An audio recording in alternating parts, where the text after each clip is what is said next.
शेर खान आज फिर जंगल में चोरी हो गई। यह सब उस बंदर की वजह से हुआ। अगर वहां सही रखवाली होती तो शायद आज सब कुछ वहीं पर सुरक्षित रहता। क्या बोलते हैं तुम? ऐसा हरगिज नहीं हो सकता। मैंने तो अपने भरोसे ही उसकी रखवाली करने के लिए छोड़ा था। इससे पहले इस जंगल में चोरी कभी नहीं हुई। अगर इस बार हुई तो इसकी वजह वही गुफा या कोई चालाक चोर होगा। चलो, मुझे लेकर उनके पास चलिए। महाराज, मैं तो बस उसे देखकर ही कह रहा हूं, क्योंकि मैं आज सुबह जाकर गुफा में देखा तो वहां पर कुछ अनाज ही नहीं था और वहां पर बंदर बहुत ही ज्यादा खर्राटे मार रहा था। क्यों रे बंदर, तुझे एक काम सौंपा जाता है और तू उसे पूरी जिम्मेदारी से क्यों नहीं निभाता? और हम तेरे भरोसे घर पर बैठे हैं और तू यहाँ पर हमारा सामान चोरी करवा रहा है। महाराज, मैं मानता हूँ कि मुझसे गलती हो सकती है, पर मैं आपको बता दूं कि कल रात मैंने पूरी रात गुफा की निगरानी की थी, पर पता नहीं कैसे चोरी हो गई। शायद यहाँ कोई जादुई शक्ति काम कर रही है।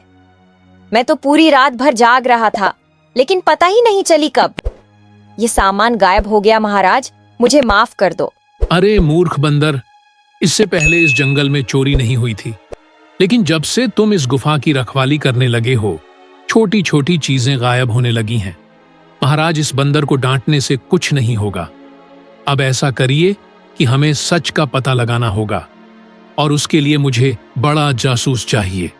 इसलिए आज रात की गुफा की रखवाली मैं खुद करूंगा। महाराज, देखना, और मैं रखवाली करूंगा तो कोई भी सामान गायब नहीं होगा, क्योंकि यह बनाकर रात रात भर सोता है। मैंने इसे अपनी आंखों से देखा है। ठीक है हाथी, अगर इस बार तुम्हें किसी पर शक हुआ तो मुझे आकर बता देना। मैं भी तो देखूं कि आखिर हमारे जंगल में हमारा सामान कौन चोरी कर रहा है, क्योंकि मैं शेर खान हूं और जिसने भी मेरे साथ गद्दारी की तो मैं उसे चीर फाड़ कर रख दूंगा। ठीक है मालिक, जैसा आप कहेंगे वैसा ही होगा। जैसे ही मुझे कर का पता चलेगा महाराज, मैं आपको तुरंत खबर कर दूंगा और आप उसको फाड़ चीर कर रख देना।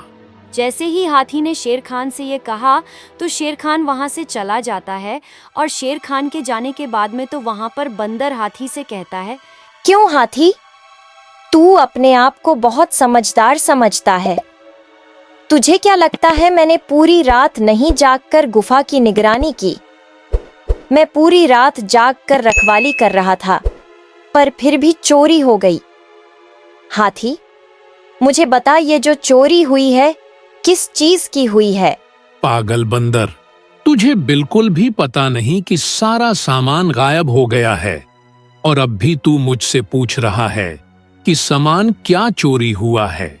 ये तो अब कल को पता चलेगा कि चोरी होगी या फिर नहीं होगी। हाँ हाथी राजा, कल को जाकर पता चलेगा। चोरी हुई तो तुम्हारी भी खैर नहीं है। इतना कहकर बंदर वहाँ से चला जाता है और यहाँ पर जो हाथी रह जाता है वह उसे गुफा की रखवाली करने लगता है।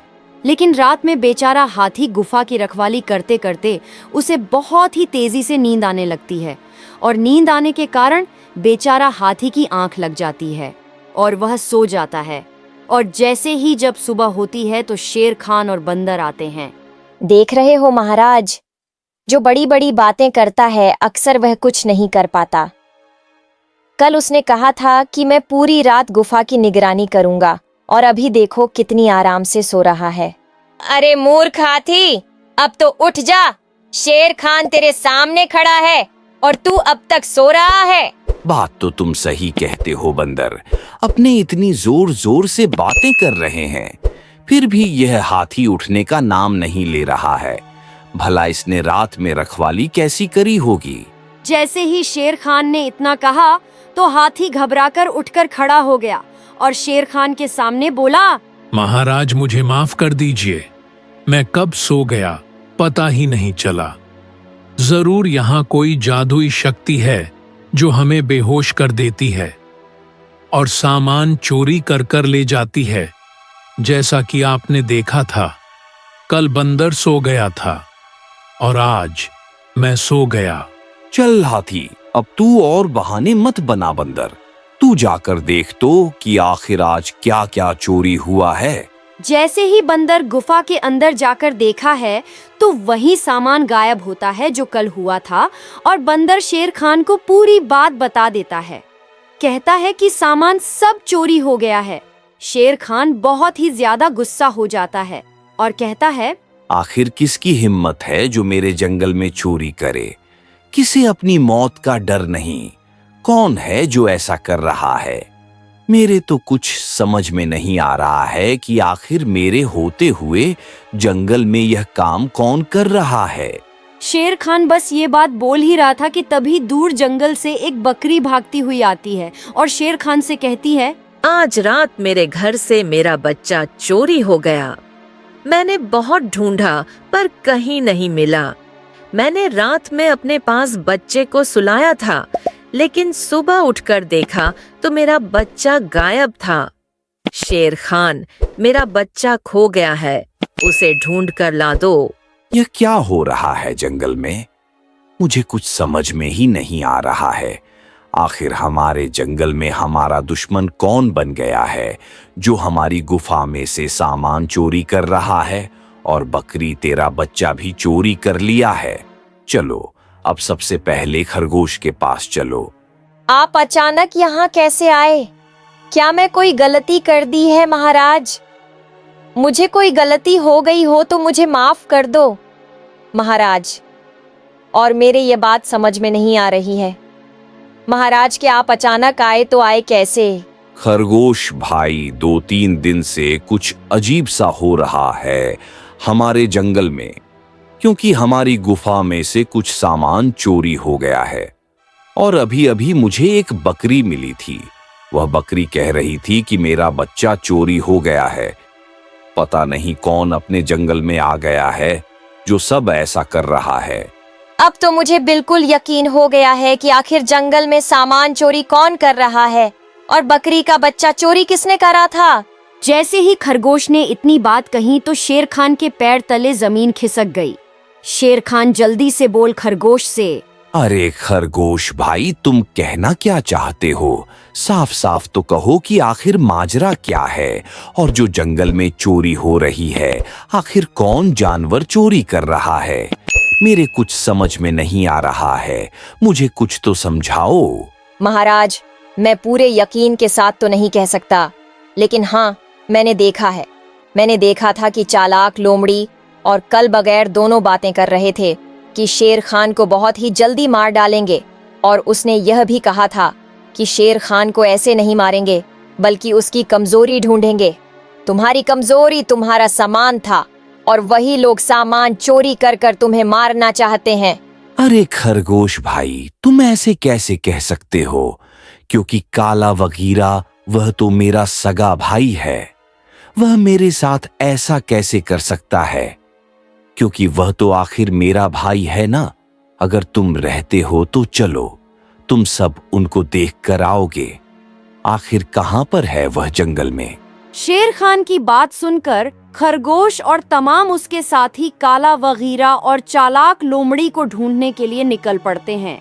यहाँ तक कि यहाँ पर हाथी और बंदर और खरगोश तीनों उन सबको ढूंढने जाने लगते हैं, और आधा रास्ता पार कर कर वहाँ तीनों रुक कर कहते हैं, अब मैं और नहीं चल सकता, क्योंकि आज सुबह मैंने नाश्ता नहीं किया और मेरे पास चलने की शक्ति नहीं। थोड़ी देर आराम करते हैं, फिर चलेंगे। बात तो तुम सही कह रहे हो हाथी भाई। अगर हम यहीं पर रुक गए और हमने चालाक लोमड़ी और काला बघीर को नहीं ढूंढा तो हमारे शेर खान बहुत ही ज्यादा गुस्सा करेंगे, और अगर गुस्सा करेंगे तो हम तीनों में से किसी न किसी को चट तो कर जाएंगे, और हम नहीं चाहते कि हम तीनों में से कोई मर जाए। तो भलाई इसी में है कि हम सब आगे बढ़कर और रास्ता तलाश करते हैं।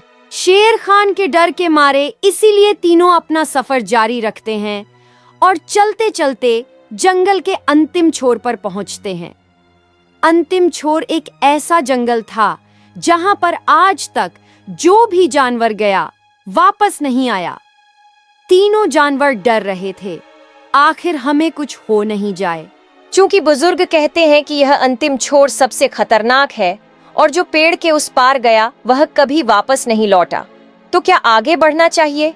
हाथी भाई, जंगल का अंतिम छोर पार कर जाना मतलब मौत को दावत देना है, इसलिए शेर खान ने सबको यहाँ आने से मना रखा है। और भला काला बघीरा और चालाक लोमड़ी क्यों आएंगी यहाँ तक? पर शेर खान का कहना है, अगर रहस्य नहीं सुलझेगा तो जंगल बर्बाद हो जाएगा। इसलिए वे आगे बढ़ते हैं। चलते चलते उन्हें प्यास लग जाती है। सामने तालाब दिखता है। वे पानी पीकर एक पेड़ के नीचे खड़े हो जाते हैं। तभी उन्हें काला बघीरा और चालाक लोमड़ी दिखाई देते हैं। अरे, तुम लोग यहाँ कैसे? और यहाँ क्या कर रहे हो? कौन हो तुम और कहाँ से आए हो? चालाक लोमड़ी और काला बघीरा उन तीनों की बात नहीं सुनते हैं और वह जंगल की तरफ जाने लगते हैं। उन तीनों के सामने ऐसा व्यवहार करते हैं कि एक दूसरे को जानते हैं ही नहीं है। तीनों आश्चर्य में पड़ जाते हैं और कहते हैं, यह कौन है? क्या यह वही काला बघीरा और उसकी साथी चालाक लोमड़ी जिसे हम तलाश कर रहे हैं?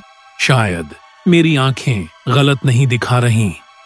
मुझे तो बिल्कुल यही लगता है कि यही काला बघीरा है और चालाक लोमड़ी। इन दोनों ने बहुत बड़ी साजिश रची है और यह तो देखो, अपनों को तो पहचान ही नहीं और यह जंगल की तरफ जाने लगी। आखिर यह दोनों कहाँ जा रहे हैं? चलो इनके पीछे चलते हैं। और वे दोनों काला बघीरा और चालाक लोमड़ी का पीछा करते हैं और देखते हैं कि दोनों कहाँ पर जाएंगे। जैसे ही तीनों जने उनका पीछा करते हैं तो एक ऐसी जगह पर पहुंचते हैं जहां पर काला बघीरा और चालाक लोमड़ी शेर खान को मारने की साजिश रच रहे थे। लेकिन यह तीनों जब देखते हैं तो उनके पैरों तले जमीन खिसक जाती है, क्योंकि इन्होंने सपने में तक नहीं सोचा था कि हमारा काला बघीरा और चालाक लोमड़ी हमारे शेर खान के लिए ऐसा सोचेंगे। लोमड़ी, हम ऐसा शेर खान को मजा चकाएंगे कि उसने सपने में तक नहीं सोचा होगा, क्योंकि अब हम ऐसा खेल खेलेंगे कि उसको पता ही नहीं चलेगा कि अपने ही घर में कोई गद्दार होगा। अब मैं उसको मारकर जंगल में राज करूंगा और फिर जब जिसे चाहे उसको तुम खा सकती हो और छोटे मोटे जानवर को ऐसे ही मसल सकती हो। काला बघीरा, मेरे पास एक बहुत ही अच्छी योजना है शेर खान को ऊपर भेजने के लिए। तुम समझ रहे हो ना मैं क्या कहना चाहती हूँ, क्योंकि अपने रास्ते का कांटा हमेशा हमेशा के लिए हटाना चाहती हूँ और फिर अपने जंगल में राज करेंगे, राज। हाँ हाँ चालाक लोमड़ी, अपनी योजना सुनाओ। आखिर शेर खान को किस तरीके से मारा जाए और उससे जंगल छीना जाए, और वह दिन कब आएगा जो मैं सारे जानवर को खत्म कर कर मैं जंगल में राज करूंगा और तुम भी राज करोगी, क्योंकि तुम मेरी मंत्री बन जाओगी और मैं जंगल का राजा बन जाऊंगा। और जो जानवर कहना नहीं मानेंगे हम उसी वक्त फाड़ चीर देंगे। लोमड़ी, बताओ कौन सी योजना है? मेरे लगते जिगर महाराज, मेरी योजना यह है कि शेर खान को हम पर अभी तो भरोसा है कि हम उनके साथी हैं, लेकिन हम उनके साथ ही नहीं बल्कि गद्दार हैं। मैं योजना यह सोची है कि हम एक मांस का टुकड़ा लेकर जाएंगे और उस मांस के ऊपर जहरीला पदार्थ डालकर शेर खान को खिला देंगे, और जैसे ही शेर खान उस मांस को टुकड़े को खाएगा और वह तुरंत मर जाएगा, और बाकी जानवर जो बचेंगे उसको तो तुम ही निपटा दोगे और छोटे मोटे जानवर तो मैं ही निपटा दूंगी, और फिर इसी तरीके से आप जंगल के राजा बन जाएंगे और मैं मंत्री बन जाऊंगी। चालाक लोमड़ी, तुमने योजना तो बहुत अच्छी बनाई है। चलो मांस के टुकड़े के ऊपर जहरीला पदार्थ छिड़ककर अपने शेर खान को खिलाने चलते हैं। चलो चालाक लोमड़ी, चलो अब। काला बघीरा और चालाक लोमड़ी योजना बनाकर शेर खान को मांस का टुकड़ा खिलाने के लिए वहां से चल देते हैं। और जो शेर खान ने 3 लोगों को भेजा था इन्हें देखने के लिए, वह तीनों सच में पड़ जाते हैं और उनके पैर तले जमीन खिसक जाती है, क्योंकि इन तीनों में से किसी ने नहीं सोचा था कि यह शेर खान के लिए ऐसा सोचेंगे, क्योंकि तीनों बहुत ही ज्यादा डर जाते हैं और कहते हैं, दोस्तों हमें तुरंत चलना होगा शेर खान के पास, इन दोनों से पहले, क्योंकि अपनों से पहले ये लोग पहुंच गए तो शेर खान की जान खतरे में पड़ सकती है, क्योंकि इन्होंने पूरी साजिश रची है। शेर खान को मारने के लिए हमें इनसे पहले पहुंचना है और शेर खान को सारी राज की बात बताना है। कहीं शेर खान इनकी बातों में आकर वह मांस का टुकड़ा खा न ले। चलो दोस्तों चलते हैं। अरे तुम दोनों कहाँ पर चले गए थे? हम सारे लोग परेशान हो गए थे और मैं बाकी जानवरों को तुम्हें ढूंढने के लिए लगाया था। आखिर तुम कहाँ थे? अरे शेर खान, ये सब छोड़ो, हम तुम्हारे लिए एक स्वादिष्ट मांस लेकर आए हैं, जिसे तुम खाओगे तो तुम्हारा मन बहुत ही स्वादिष्ट हो जाएगा। शेर खान, हम तुम्हारे लिए लेकर आए हैं, बहुत ही दूर से। शेर खान, तुम इसको खो ना। जब तुम इतनी प्यार से मेरे लिए लेकर आए हो तो मैं इसको जरूर खाऊंगा और तुम्हारा इस स्वादिष्ट मांस को खाकर तुम्हारा इनाम भी दूंगा। चलो मैं इसको खाता हूँ। शेर खान इन दोनों की चाल में फंस जाता है और उनके लाया हुआ मांस खाने ही वाला होता है, लेकिन इधर शेर खान के साथी आ जाते हैं और कहते हैं शेर खान से, नहीं नहीं शेर खान, इसको मत खाना, इसमें जहर मिला हुआ है।